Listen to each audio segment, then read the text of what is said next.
Oi pessoal, hoje eu tô aqui no Rainforest, um restaurante dos Estados Unidos, e eu vou mostrar pra vocês como ele é dentro. Aqui é do canal American Girl World, onde American Girl, gente, e só tem em português esse. Então vamos logo.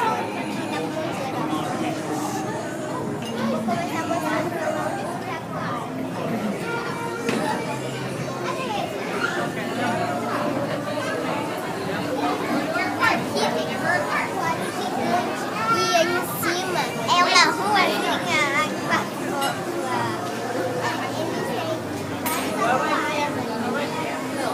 Todo decorado com aquários, esse restaurante aí parece uma selva.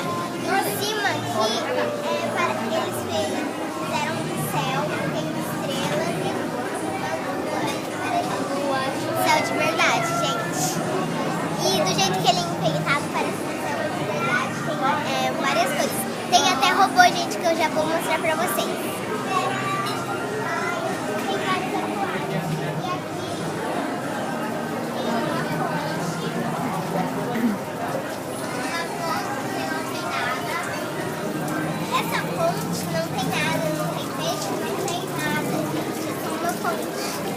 Mas parece uma fonte de verdade, daquelas naturais.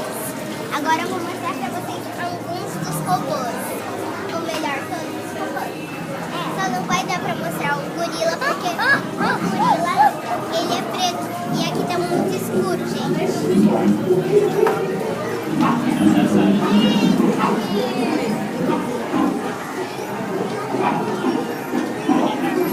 Aqui tá por cima, são robôs, gente. São robôs. Um tá balançando, um tá eles estão balançando, gente. São gorilas. E eles se mexem. Esses são robôs, gente. A visão não é de verdade. É muito real, gente. Agora eu vou mostrar pra vocês os tigres. Os tigres são muito reais.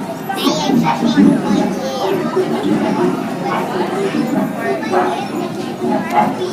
E é muito lindo.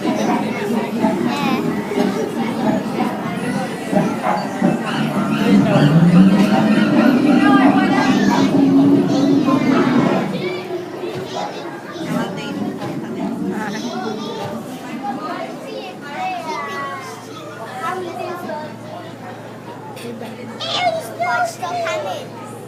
Tem os dois filhotinhos e os pais. Aí os gorilas, o rabo é a fêmea. São robôs, gente. Por enquanto, olha, ele mexeu com o cabelo. Eles mexem, é muito legal, gente. Mas na próxima eu ouvi selva de verdade. Esse restaurante é gigante. Nas árvores tem araras e pássaros.